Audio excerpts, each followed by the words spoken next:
The recording.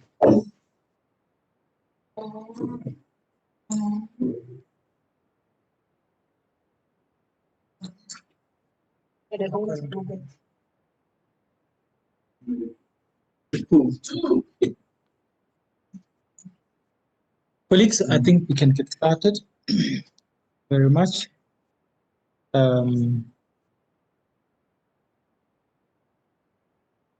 Welcome to our viewers to our 9th ICAT conference on International Conference Network on Appropriate Technology. It's my pleasure to be the program director for this evening. Ideally would have been at a location in not far away from here, I think in mainland, and with a wonderful view of Pretoria City, but unfortunately due to the current measures implemented by government to contain the pandemic, we have to have this opening virtually. So welcome to our international collaborators. I've seen colleagues from the US. Welcome to our collaborators from the continent, and also welcome to our collaborators from the region as well as locally. The first thing that I would like to do is to apologize that we are 30 minutes late behind time. Some of the workshops that we're running were delayed, so please bear with us, and thank you for your patience with respect to us starting this program. Given that we are already late, I'm not going to delay any further. Mr. Mudau, who is going to give us a keynote, will be coming to take this chair, but I will first of all introduce him. Mr. Mudau is the head of training and organizational development at Gibela Rail Transport, which is known as Gibela. This is a Black-owned economic empowerment consortium comprising of Alstom, Ubumbano Rail, and New Africa Rail, a company that was awarded a contract by the Passenger Rail Agency of South Africa to build 600 new trains over a 10-year period. Mr. Mudau holds an IT qualification and a master's in business administration from the Tshwane University of Technology. He is also a doctoral candidate at the same university. Mr. Mudau started his career as an IT professional and academic, and later moved to strategic human capital, specializing in strategy development, training and development, operations and project management. He has worked for both local as well as international companies.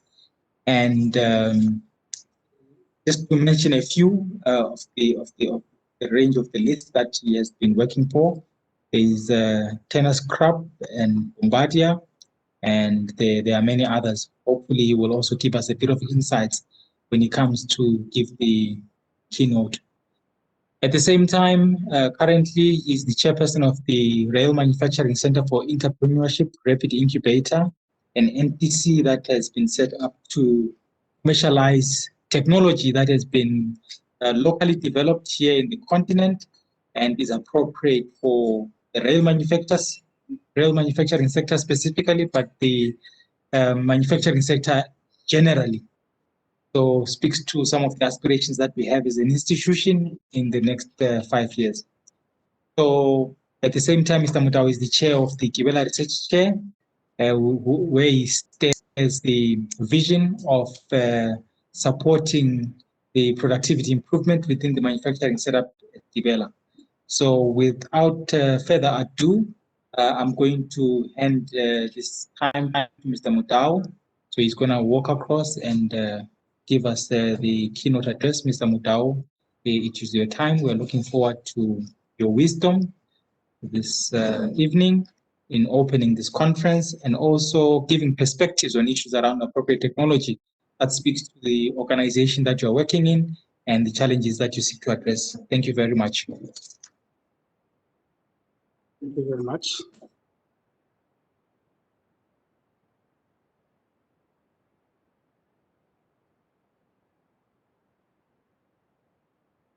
Thank you very much, colleagues.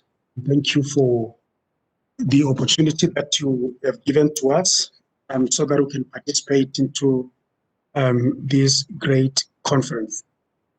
I would like to project my presentation for the day. I will need assistance of it. Mouse is okay.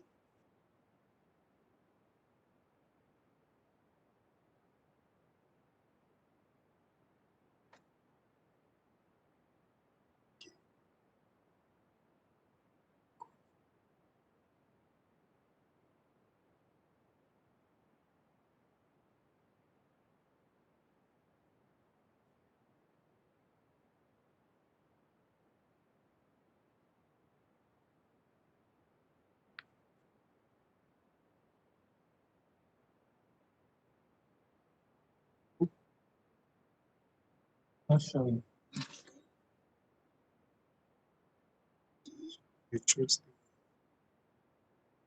All right.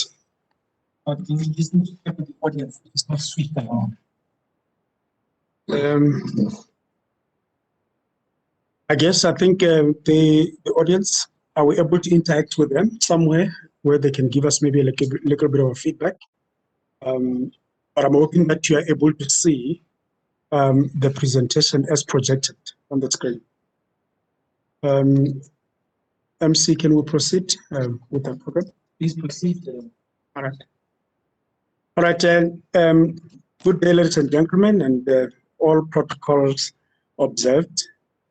Allow me to acknowledge the organizing committee of the 9th International Conference on Appropriate Technology, who saw it fit that we can come and be part of this conversation.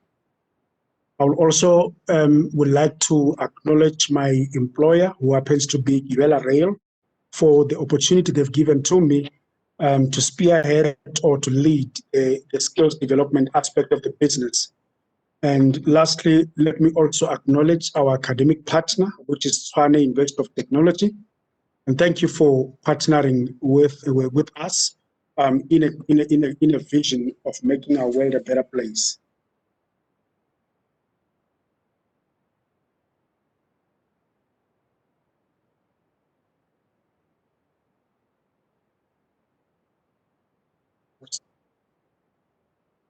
Let me also acknowledge once more my colleagues that are going to even speak after myself, those that are going to participate into the conference. And I can see that we do have a robust program and a detailed program for the coming few days. And let me acknowledge all those speakers that are going to speak after myself. And I'm hoping that we are going to cause a great debate and also make a meaningful contribution into the success of this conference. I would like to start my presentation by providing the background in terms of what I am going to give here.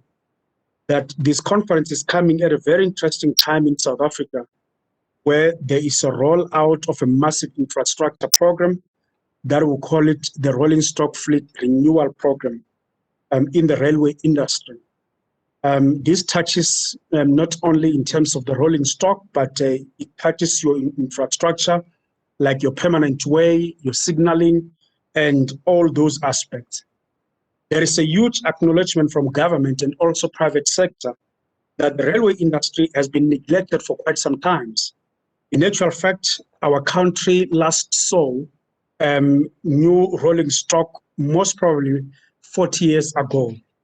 This is in line with various publications, including the Engineering News, which keeps on reporting on the decline of the rail manufacturing industry due to lack of investment, influx of import goods,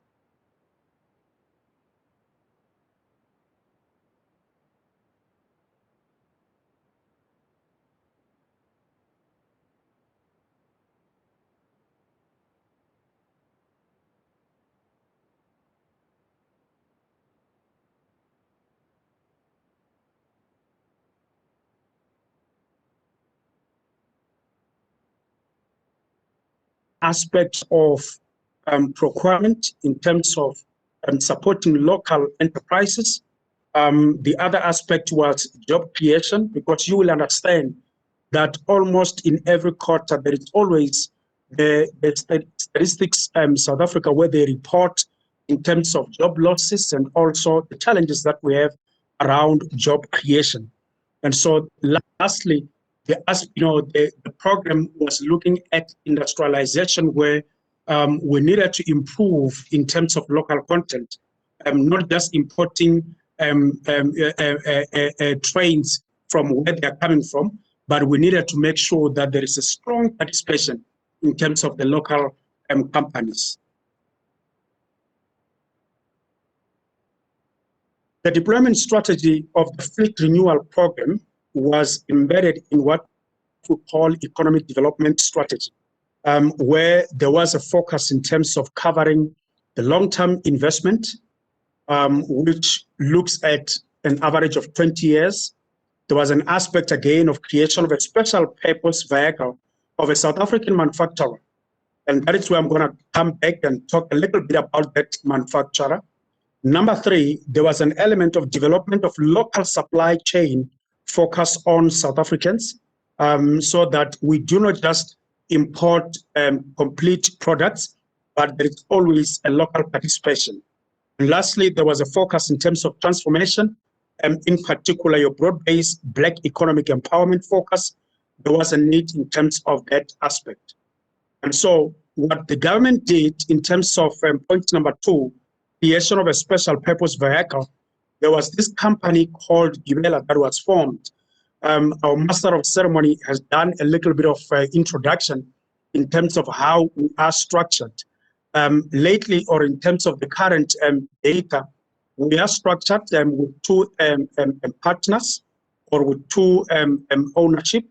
The first one being Alstom South Africa, which holds about 70%, and Ubumbano, which holds 30%. And Ubumbano will be the local entity, so that there is a strong participation around this.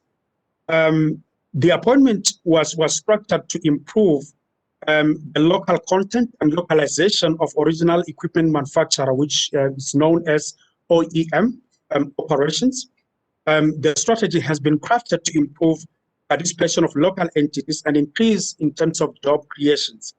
The strategy was also meant to address what Professor P.L.O. Lumumba says: Africa is on the dinner table, eaten by superpowers. So the idea, the localization strategy was to ensure that the local entities and communities around benefits from these infrastructure projects. And so one of the objectives, or some of the objectives that were highlighted when this company, Gibela Rail, was appointed, there was an aspect of revitalization of South African railway manufacturing sector. As I've indicated earlier on, that this industry was neglected for quite some time. And so the focus was to make sure that there is a revitalization in terms of the railway manufacturing sectors. Number two, the mandate also included the technological aspect, the economic aspect, as well as your social aspect. And that is why you will find that this company also recruits a lot of locals in making sure that the demographics of South Africa are also represented in this company. The economic mandate was to effectively, efficiently manufacture parts, assemble the rail cars, and also maintain them through their life cycle locally. And lastly, it was the aspect of creating jobs, skills development, and also attaining more than 65% of local content. And you will note, colleagues, that this is also a challenge, especially where you have to revitalize this industry that were mostly importing complete goods from other developing nations. I will also just want to highlight in terms of the high level value chain, in terms of how we are structured as an organization. There is an aspect of what we call, part of the manufacturing. It's what we call a car body shell. You will see there on top of the screen. And most of the materials or the inputs into the car body shell are also coming from what we call tier one, which is our company, where we manufacture your underframe. And you also have the tier two, where you've got the raw material, sheet metal, cab structure, piping, and etc. And this is important for our participant to also note that this will also create an appetite in terms of where do we see ourselves playing, and whether as suppliers or where do we see ourselves playing as researchers. You will see as well coming now to the second leg of fitting, and this is where now we try to fit that body shell to look like the train that the passenger train that we want to hand over to the customer. You will see that in tier one, where Gibela is together with its partners, this is where we've got aspects like your bogies, we've got your looming, which is more of your cabling, and we've got your HV cubicles, we've got your LV cubicles, and most of the aspect which are what we call the technical, more of your critical components, where they are sitting with us in that aspects of fitting. But coming to the tier two, where we have got our suppliers, you've got our researchers, where they can also participate. This is where you've got things like your ceiling, you've got your seats. For example, if we look at companies that are manufacturing, seats for buses today, they can also participate in the space in terms of manufacturing that. So the whole idea in terms of your tier two suppliers, this is how we envisage to improve our localization and also the aspect of local content. We don't want a situation where, or the mandate that Gibela has been given, to avoid a situation where we just become an assembly point. So Gibela is not an assembly point; it is a manufacturer, or it's a local manufacturing company. In trying to achieve that, I'm going to move. In trying to achieve that, there is an aspect, almost 4 legs, that we are looking at. The first one is in industrialization. This is where we look at local entities where, in terms of how they are structured, in the aspects of industrialization, and we also look at their capacity. Can they be able to deliver in terms of our ramp up? Because you will understand that for us to be able to deliver 600 trains that we have signed as a contract with PRASA or the local operational company, is that there is a lot of milestones that needs to be met at a very high rate. So when we look at the local entities, there is an element of capacity that is also important. Number 3, there's an element of financial aspect, of financial viability. How viable are you? If we are not able to pay you in the next 30 days, are you still viable as a business to deliver on your promises? So this is also another aspect which is very important for our localization. The last one is the issue of quality. When you try to localize, there is always a debate and there is always an argument of whether we are going to receive the right quality at the right time. And so this is important even for our local operations or local entities to always know that quality cannot be compromised, especially on the rail manufacturing. When you are building up trains or rolling stock, these machineries or these trains are expected to live beyond 20 years, 30 years, or 40 years and beyond. So quality cannot be compromised as far as this product is concerned. I also just want to highlight the aspect of local content. And many people ask, when you talk about local content, what are you talking about? And in line with our context, it has been defined or it has been measured throughout the whole supply chain. So it means from our tier 1 and also tier 2, it is important that we are measured through that. And you cannot be a tier 2 that is not complying, and you think that you are going to help us improve in terms of local content. So raw materials becomes very important as part of what we're going to use as an input material. The other measurement that is also important even here is that if the raw material is foreign, it must also be a part of a local manufacturing. So we are not expecting this product or this produce to come from other parts of the world without the value add. Our expectation is that There must always be a value add, and that is why there is a commitment in terms of your job creation, improving our local community around ourselves. So Gibela will thus require companies within its supply chain to have local content and commitments on their products. And this is important even for our researchers, those that are going to take an interest in terms of what we do. But we are not just thinking about import goods, but we are always thinking about how can we add value into every component that will come into our trade. I also just want to highlight the aspect of our participation in terms of where we are. That though the government's intentions are noble and great, it creates what we call a secondary problems, because we have to ask ourselves: do we have relevant skills to be able to deliver on this mandate? Do we have the right investment? Do we have the right technology or to respond to these challenges or to these localization opportunities that we are receiving? Therefore, it is therefore relevant today in this conference to discuss appropriate technology.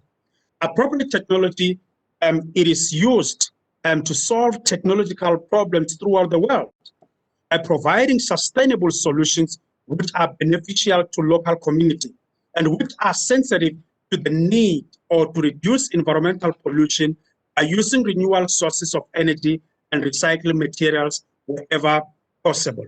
According to Abdul Raham from the University of Tunku, he have mentioned that appropriate technology is any productive process or any piece of equipment that meets all of the following criteria. And this is important for this discussion, that it must meet the following criteria. It must meet the needs of the majority of the community. So where we are today, it is important for us to think about our immediate communities in terms of where we operate. Number two, it employs natural resources, capital and labor in proportion to their long-term sustainable availability. There is always an aspect again of ownership, controllable, operable, maintainable within the community it serves. Number four, it enhances skills and dignity of those that are employed by it. Number five, there should be a non-violent or to both the environment and also people. Lastly, socially, economically, and environmentally sustainable. And these criteria from our side as Gibela, they were met with various challenges in the communities we serve, in particular the right skills and the relevant enterprises that can take advantage of these opportunities that we are talking about. We came up with comprehensive strategy to address these challenges from bottom up, from primary education to institutions of higher learning. It was out of this strategy where Gibela established a research chair partnering with Tshwane University of Technology. Gibela Research Chair has significantly impacted the career pathways for young South Africans in the rail manufacturing. Since the inception of GRC, we have seen numerous entrants and graduations at master's and doctoral level. And this for us is something to celebrate. We have also realized a benefit from special research projects of jigs from the students to Gibela's production line. So as we speak today, there are jigs that are now being used at Gibela coming out or emanating from this research chair. If I was going to have my audience in the room, this is where I was going to stop and say, maybe we need to put our hands together for this great team, but it's also working around 24 hours just to make sure that the GRC becomes a success, which is the partnership with Tshwane University of Technology and Gibela. Objectives of GRC are summarized as follows. Number one is to facilitate the railway-specific skills development to support the railway industry with capacity to expand the scientific research and innovation capacity of South Africa at large, to improve South Africa's international research and innovation. And I can confirm that since our, this partnership, we have seen TUT flying high and high, and also competing with other universities throughout the world. And number 4, it was to attract and retain excellent researchers and scientists. And today I can also confirm that this entity or this institution has these young people that are also working around technology. Number 5, it also to increase the production of master's and doctoral graduates. It is important that in our country, looking at our historical challenges, that we should also look at the production or the throughput in terms of master's and doctoral graduates. And lastly, it was to create a research career pathways for young and career researchers, the strong research, innovation, and also human capital development throughout. And so I want to come now to this conference as I conclude. What then the impact of applied technology? Although my presentation today is about high tech in railway manufacturing, the success of this conference, ladies and gentlemen, appropriate technology should be viewed in line with human development. I want to repeat this one more time, that the success of this conference, appropriate technology should be viewed in light with human development. South Africa and Africa at large, there is a backlog of relevant solutions that aims at advancing the cause of humankind. Our young researchers today should position themselves to make a meaningful contribution. Education is not good enough if it does not improve the quality of life. A lot can be said about other developing nations, including China. China has developed technology from mechanical to electronics for almost everything. Chinese knew that they consume noodles and develop a mechanical machine to process homemade and fresh noodles for their consumption. China knew that drinking fresh juice from their produce improves the quality of life. And they developed very simple mechanical press machines for fresh juice from mangoes, pineapple to sugar canes. China knew that fresh produce are seasonal and manufactured very simple process to dry and package dry foods. China, as of today, is the biggest exporter of various produce to Africa. The question is, how will applied technology advance the human development in Africa? How will the researchers today begin to innovate and manufacture simple machines or technology that will advance the life of the rural or country people? How will researchers develop technology today to harvest water in our rainy season? We have seen today and even the past weeks that many people were complaining about floods, but soon or later that water will have vanished. So today, I want to just challenge everyone that is participating in this conference and say, the success of this conference will be how we respond to human development challenges. So at Gibela, we are not always about trains, but we are also about people. Hence, human development is at the center of our business. On that note, Masters of Ceremony, I want to thank you for giving us this opportunity to come and present ourselves, and we hope that our presentation today has also added a bit has added a contribution in terms of the debate around applied technology. Thank you very much for the opportunity.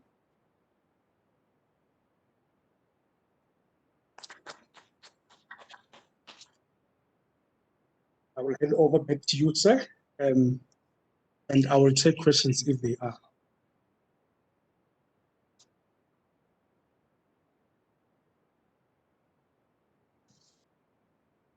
Thank you very much, Mr. Mudau, for that presentation. I think those who know the work that we do, the participants of the conference, as well as members of the team, can see why we've got this tango with Gibela. Because the ideas that we have, yes, about the technology, but also about the people, are very well aligned. Earlier on, I was speaking at a Swedish workshop where we are saying exactly what Mudau was saying. So birds of the feather fit up together, and we are very grateful that we have this grand partnership with them. At this juncture, we are not going to open up for questions, given that we've already started late.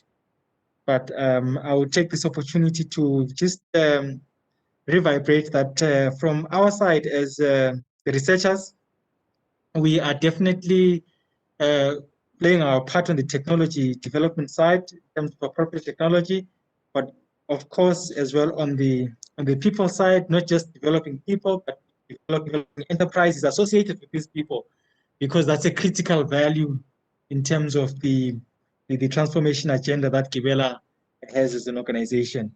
So we are looking forward to continuing to collaborate with you in that regard. At this juncture, I'm going to move right along to introducing our the Deputy Vice Chancellor for Research, Innovation and Engagement at the Tshwane University of Technology. And then post the DVC, I'm going to give the chair and the vice chair an opportunity to express themselves before we go into the open session. So Dr. Vatiswa Papu is not a stranger to academics. She's new at the Tshwane University of Technology as a DVC, but she has served previously as a senior scientist. So she has come up the ranks of research. She has worked as a project director in a research environment. She served at our National Research Foundation, and she has served extensively in industrial research at Synexus SA, as well as Accelerated Enrollment Solutions. So she comes to us as a university, I think, as a blessing at this time when we're sharpening our relationship with Gibela, given the talk that Mr. Mudau has shared with us. So from where I'm seated, I'm excited, Mr. Mudau, that Dr. Vatiswa has joined us, and I know that she will definitely contribute in a special way to the academic journey that we have been having for the past 5 years, and are looking forward to continuing in the next 5 years. So her coming in, I think, is at a strategic time when we can reshape that relationship, but also in the context of appropriate technology. It looks like everyone is looking to the West for the cure for the corona vaccine. But I'm certain that some of the papers that have been submitted to the appropriate technology that speak around medicinal issues in the continent speak to addressing these challenges. So from an appropriate technology perspective, and her coming from a medical background and the research that she's been doing from the medical front, I think she's the appropriate person to give us words of encouragement and also to give us the official opening of this conference. So at this juncture, I will have no further words, but hand over to Dr. Papu Zamtlaga. At TVC, it's your time. Thank you.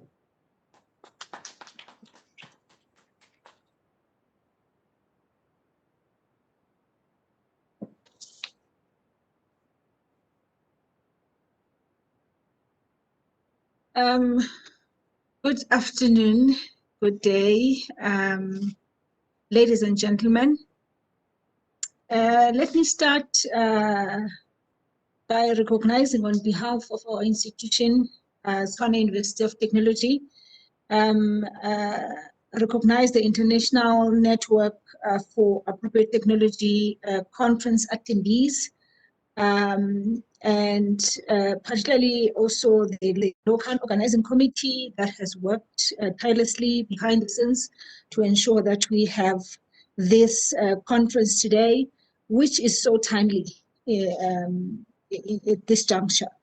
And I would also like to recognize the local organizing committee liaison, that is Professor Trumbull, and as well as the chair of the local organizing committee, with Professor Osmond, the co-chair of the local organizing committee, Professor Popola, and as well as our industry partner, Gibela, that we have a very strong working relationship with, whom I believe without this kind of a relationship wouldn't be the people that we are as an institution, because for the academia to be strong, it requires some industry input. We can never work in silo.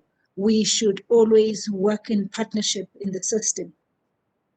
Coming to the conference itself, which is the second time that is being hosted in South Africa, and this time around is hosted by us at Tshwane University of Technology. If we were convening physically, I was going to say, let's clap hands for that. Because as a University of Technology, the largest University of Technology, underlined largest, it is very much important that we participate in this space. It is not by mistake that our institution is hosting this conference. The current challenges, they call for different approach in terms of the solutions that are being brought into the table.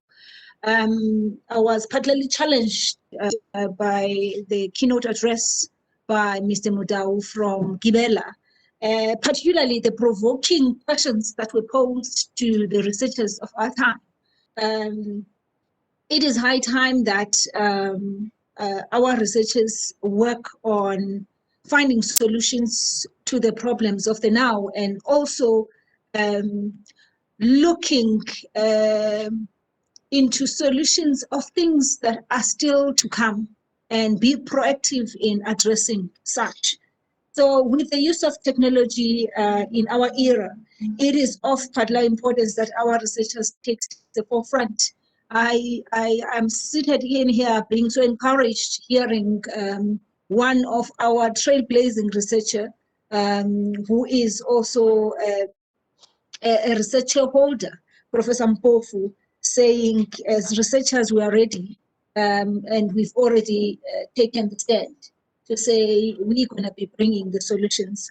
So that is so much encouraging. So as we open this conference, I am looking forward to the deliberations that are going to bring solutions that are appropriate for our setting.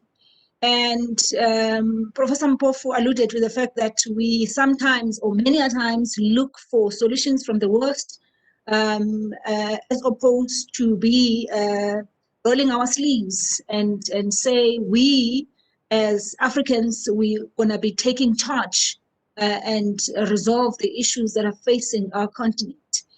And in that front, we have a backing of our government, who has already invested a lump sum of 2 million rand towards this kind of work, which I believe that is going to be increasing soon, to ensure that we have our own African researchers taking the lead and bringing to us the solutions that are appropriate for our setting.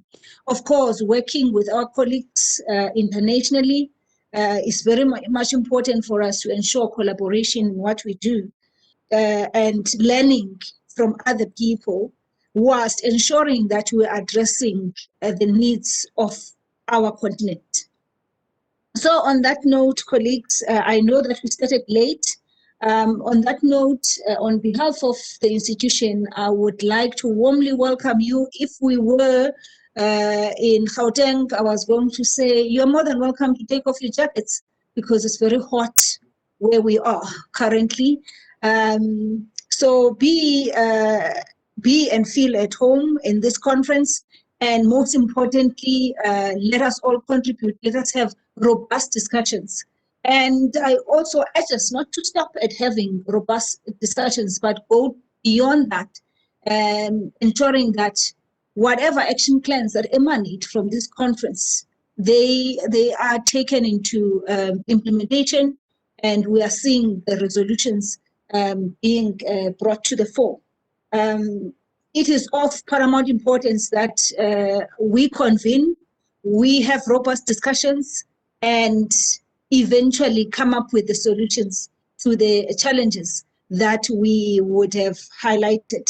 Many a times we enjoy highlighting the challenges and not take the next step, which is resolving the challenges. So I am very much optimistic and hopeful that as the outcomes of this conference, we'll be having solutions to the problems that we are faced with and preventative measures to the problems to come, because we need to have a foresight and see things before they even occur. And that's what being a researcher is all about, to anticipate things before they even come to the fore. And with the beauty of technology, I am quite certain that we are able to do that. So without any waste of time, colleagues, let me stop right there and say in our African language, Namgelegile. Thank you so much.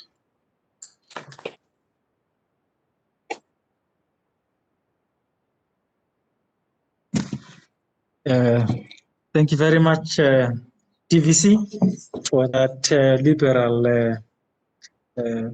welcoming of the international delegates. And also, as on the note of rolling up our sleeves, we are definitely rolling up our sleeves and we are ready to work. There were people were saying to us during this lockdown period, why are you preparing for a conference when everyone is on lockdown? But for us, the fact that there's a lockdown is no excuse that we cannot work, because the country is waiting for our solutions. So at this juncture, I'm going to invite the Vice Chair, and then I will also invite, after the Vice Chair, the Chair, and then after the Chair, I'll then invite, is the Vice Chair coming? The Chair first. Okay. So I'm going to invite the Chair first. To introduce the Chair, the audience must know that our Chair is not an ordinary figure at our university. She currently is serving as a SACHI Chair. SACHI is an acronym for the South African Research Chair Initiative. So she's a national research chair funded by the National Department. Those of you who are aware of the Canadian system on research chairs will know what that implies. It's the highest level of personal research accomplishment as an individual researcher, starting off from a low level of tutoring all the way. I think Dr. Papo Zamklaga understands that language from the NRF. The Tutuga program, the ceiling is SACHI. After the SACHI, now you must go to the Center of Excellence, Professor Amira. So we are looking forward to you as our chair, giving us a bit of insights and also maybe responding to some of the expressions that we've had before we go to Professor Popola. Professor Amira Osman, it's your time. Thank you.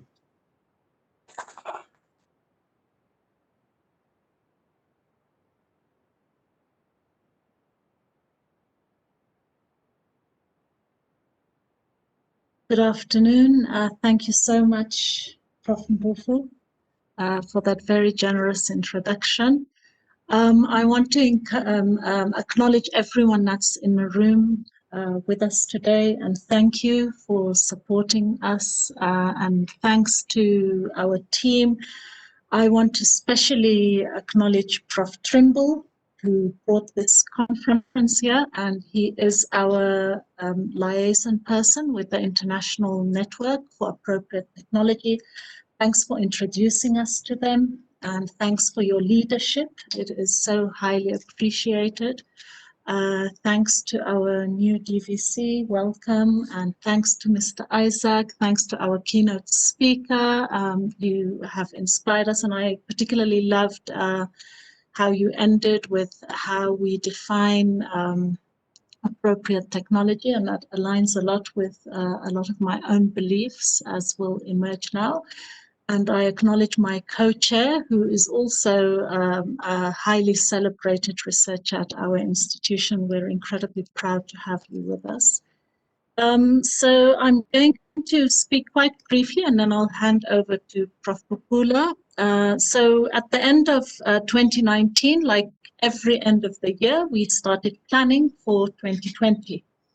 And we really had organizing plans. We had plans for our own lives, plans for our work lives, plans for this conference. And we didn't, we just didn't imagine how differently this year would turn out to be. We started the year with great confidence and with great ambitions, and with a lot of, with regards to many things, and specifically with regards to the 9th International Conference for Appropriate Technology. And then COVID-19 came and the shutdown started. And for a few weeks, we were in lockdown, and it was scary. We were forced to be very still and to reflect and to rethink many things. I really believe that COVID-19 changed many things for us. I think that this crisis hit us very hard at so many levels, and we had to map a way forward for the conference that was very different from what we initially imagined. On the local organizing committee, I think some of my colleagues will know, I really resisted the idea of going fully online. I think I was in denial for many months, and I had to be slowly convinced. I remember sitting in this room and arguing strongly for particular venues, and then it took me another couple of months before I said, okay, then a blended event, let's have some online and some on-site.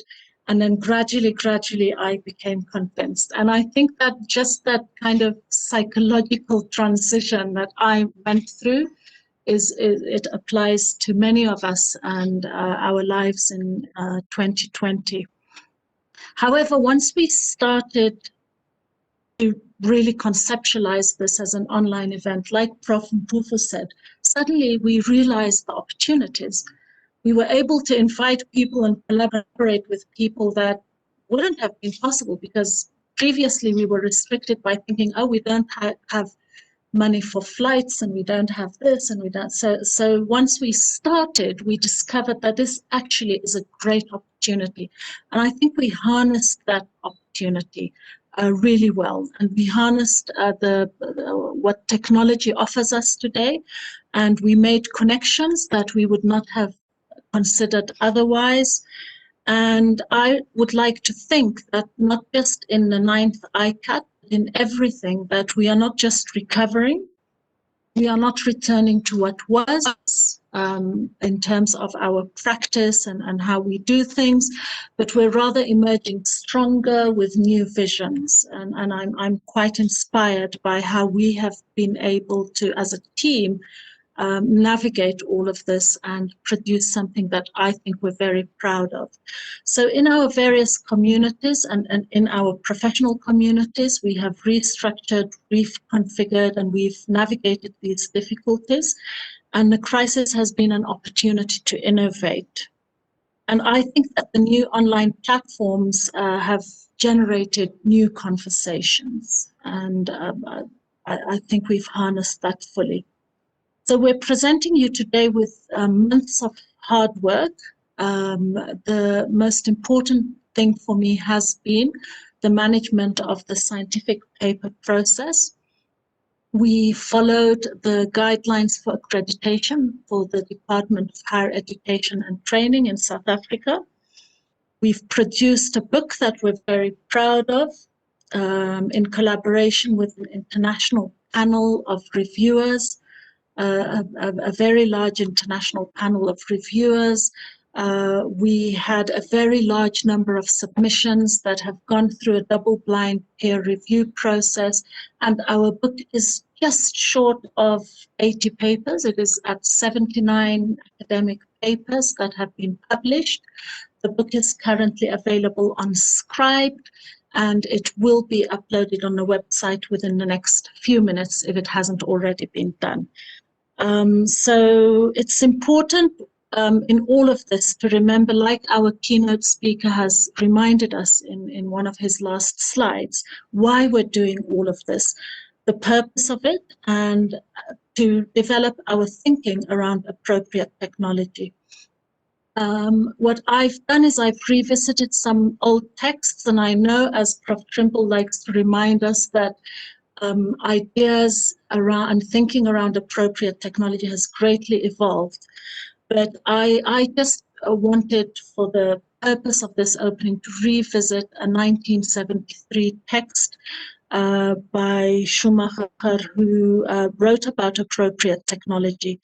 And from those concepts, some of them that I think are still very valid, we are reminded that in many contexts globally, we need to align our technologies with socioeconomic conditions, and we need to develop strategies towards technology that consider inclusivity, technologies that are broad-based and that can be applied at a scale that is accessible to large proportions of the population. And I think that aligns a lot with what our keynote speaker said today.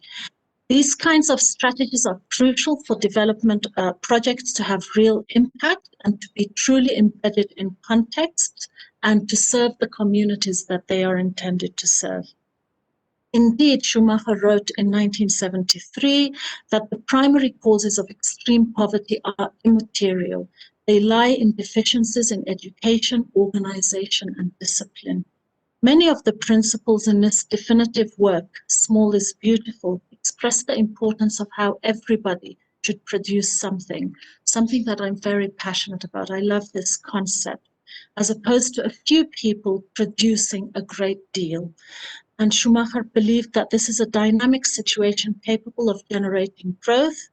Development, according to this author, cannot be an act. It is rather described as evolution and a process which cannot be comprehensively planned. It needs to evolve because people need to participate in development. And it is about people owning education, about people owning organizations and owning the disciplines required to achieve progress in the whole society. And at this point, I'll end and welcome everyone to this conference. And thanks again to the people that are supporting us. I want to acknowledge our partners, and I want to acknowledge my co-chair, who will now be speaking to you.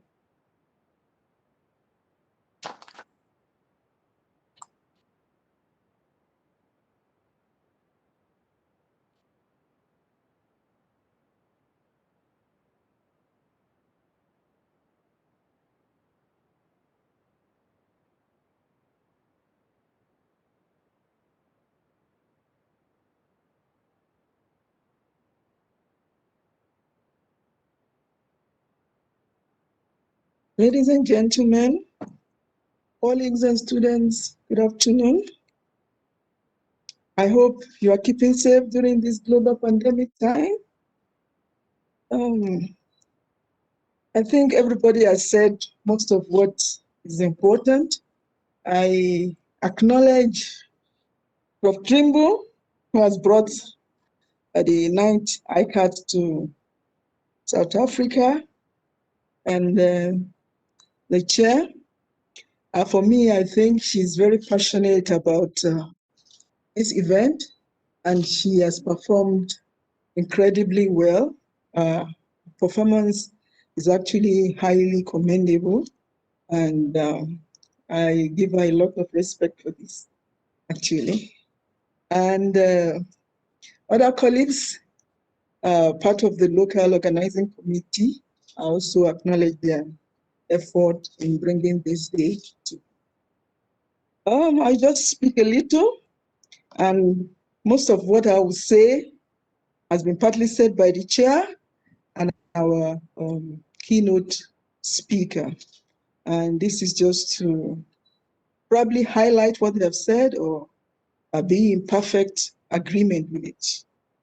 Numerous societal challenges, social, economic, and environmental, are faced globally. Millions of individuals are still living in abject poverty and income inequality. Skills shortage is a major problem because it constrains investment and growth. On the other hand, societal challenges create prospects for sustainable development through innovation and value creation. The key is access in education and training to ensure a high quality of service to our communities.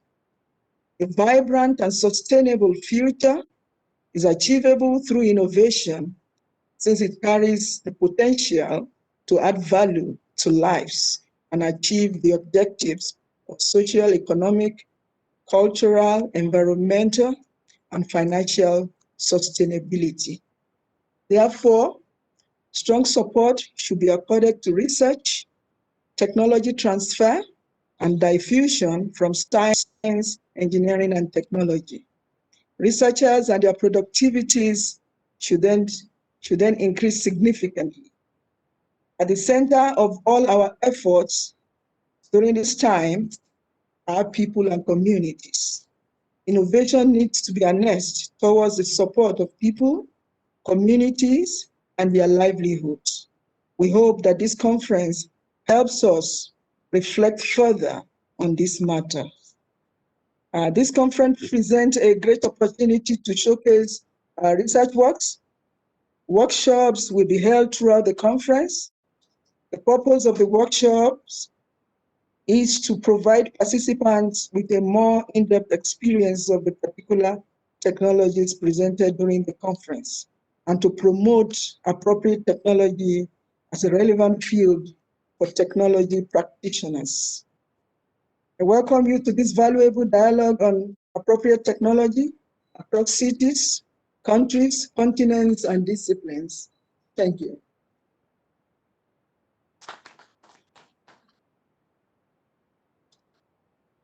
Thank you very much, Professor Popola, for that insightful words of opening the conference and also acknowledging the speakers. I didn't introduce Professor Popola to the audience. So now that she has spoken, I can introduce her with hindsight. So Professor Popola is also a highly rated researcher in our university. I'm also proud to say that she's associated with this conference and she's the leading women researcher at our university.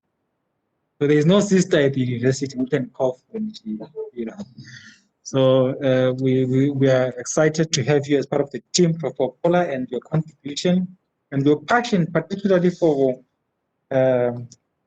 transfer of knowledge to students. You go to her profile on the TUT website under rated researchers. Is an established rated researcher. Is expressed that she has graduated a large number of master's and doctoral students. And I want to emphasize that large, it's large, it's really large. There's no number, but it's large. So, so well done, Prof. Popola. We are grateful that you're part of the team and you contributed as a vice chair and as the male champion in the Women Leadership Forum. I'm very excited that this conference, we've got sisters leading us, because on many occasions at Senate, I've heard people complaining about our sisters being in the back seat. But here in this beautiful research vehicle, our sisters are leading us, and they have done a fantastic job, as Professor Popola has confirmed. Congratulations, colleagues. We're looking forward to your further guidance and leadership even moving forward. At this juncture, I want to introduce a friend, Professor John Alfred Trimble. I've known Professor Trimble for quite some time, even before I finished my doctoral studies. I've known him as a computer science specialist. He has served in Howard University for almost 20 years as professor. He has served in the continent in various countries, I think Rwanda, Zimbabwe.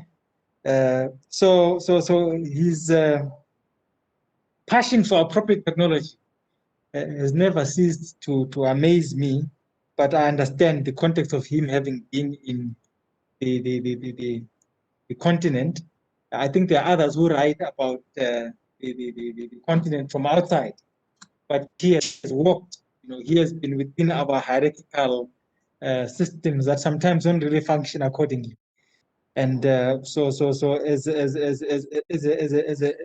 a man who brings that experience today, we would like to thank him once again as he comes to address us as the leader of the Network on Appropriate Technology. And we're looking forward to hearing the message that he has for the delegates for the upcoming days of the conference. Professor Trimble, the time.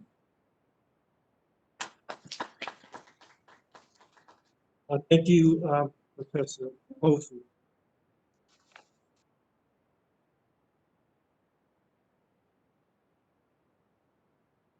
I'd like to start by welcoming our special guest, Dr. Papu Damkala and Mr. Mudau from Gibela, who has worked with for a number of years now since the project has started. You're playing an important role in terms of sharing your information with our audience, our participants, our delegates.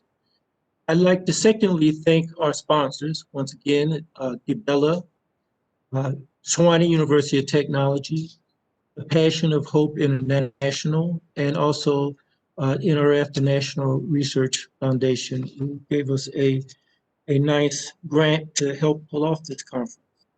Most importantly, though, I'd like to thank the participants, those of you who are in our virtual audience, because you're the ones that are going to make the ninth ICAT a success. You're the ones that we're counting on helping us to grow the appropriate technology movement. I say movement, because we want to go beyond just participation in a conference.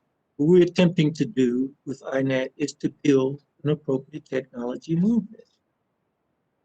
Today, you're part of the success that started in 2004 with our first international conference on appropriate technology, which was held in July of that year in Bulawayo, Zimbabwe. Since then, INAT has been engaged in a mission of promoting appropriate technology to empower people and communities. This has taken us to host ICAT in a number of countries. We held it again in 2006 in Zimbabwe, in 2008 in Kigali, Rwanda, and 2010 in Kenya. In 2012, we hosted it here in Pretoria. And in 2010, we held it in Accra, Ghana. And we held it the last time in 2018 in Benin. So we've traveled quite a bit in terms of our efforts to spread the word and to share our information about appropriate technology across Africa. This week's activities reflect the diverse expression of appropriate technology. This morning, we held an opening round of our workshop on appropriate technology with farming. And then this goes on 2 days. Also, another SARCI chair, Professor Amumuchi, hosted a colloquium to assist current and potential doctoral students. We called it a PhD colloquium. And this reflects some of what Prof. Amir Osman was saying about our international nature. He was able to have speakers on this program from the US, the UK, here in South Africa, and Australia, all this morning. This afternoon's reception with Gibela reflects the significance of skills development in industry as a source of empowering communities. And I think that Mr. Mudau expressed that quite well in terms of the various efforts that are going on with Gibela and the extensions of. This week we'll see, as Prof. Osman mentioned, 79 peer-reviewed papers reflecting appropriate technology presented in various sessions. We'll see workshops about empowering women in business, socially relevant research, and indigenous knowledge systems, just to name a few. We will engage with participants to promote appropriate technology beyond this conference by forming a team to develop an appropriate technology manifesto. This is an important workshop that we're endeavoring on. And this manifesto is to address technology policy on a global scale.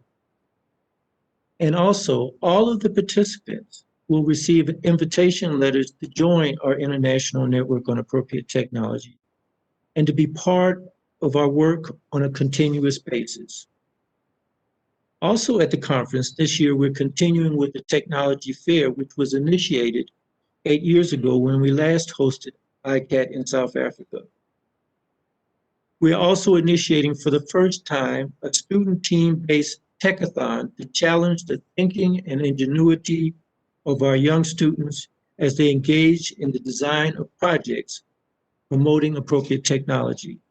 This competition will start during the conference, and we're engaging the students to participate across the conference so they'll gain a better understanding of appropriate technology, so then they can use their ingenuity over the next 2 months to, on a team basis, create these projects. And they will then present them in January, and the winning team will get a nice prize of $1,200 US to share amongst their members.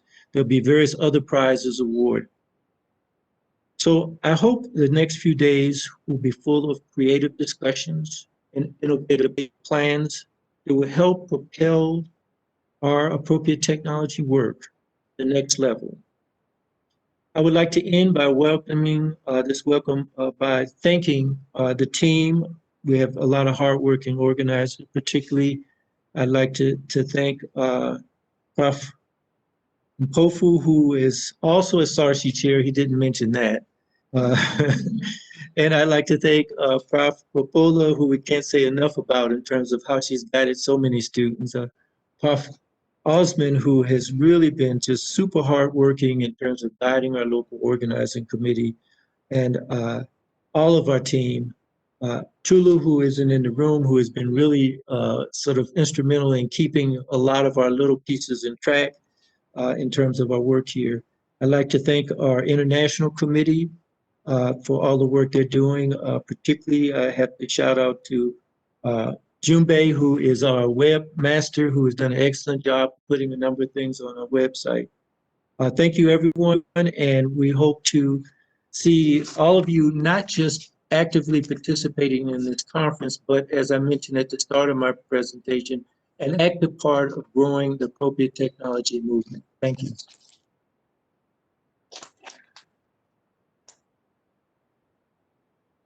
Prof. Campbell, thank you very much. Your words as the father of this conference are always held in very high regard, especially now that you're going to be giving over the baton stick for us to continue with the race and run with it. So we are looking forward to working on the issue of the appropriate technology manifesto, and also the invitations that will go to all the new members, but also most importantly the techathon, because it's about the young people and the development of young people, which is what our key sponsor has also indicated, that this has to be about the people. And at this conference, we are speaking to that goal about the people.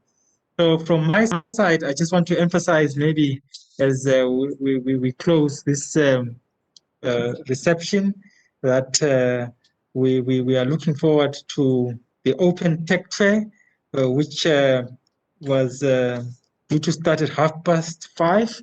I presume it has started. And then tomorrow, just to give the highlights of the day, we are going to be looking at empowering women, day coordinator. It's going to be, the entire day is going to focus on empowering women, and the day coordinator is going to be Prof. Osman. So if you are feeling lost at any point in time, please feel free to reach out to Prof. Osman. And then we're going to have our tech fair at 6 p.m. And then we're going to have a keynote address from the Dr. Denise Marado Nascimento, who's the Women Business Matters workshop, basically from 3 to 5 p.m. And the techathon will continue from there with Mdumbe. So from my side as the program director, to our audience online, please do take some time to give a toast to the conference from your respective places. But those of us who are here, I think there are a few things that have been prepared for us to partake of as part of the opening of the conference. Thank you very much. And this closes our virtual conference introduction. Thank you very much.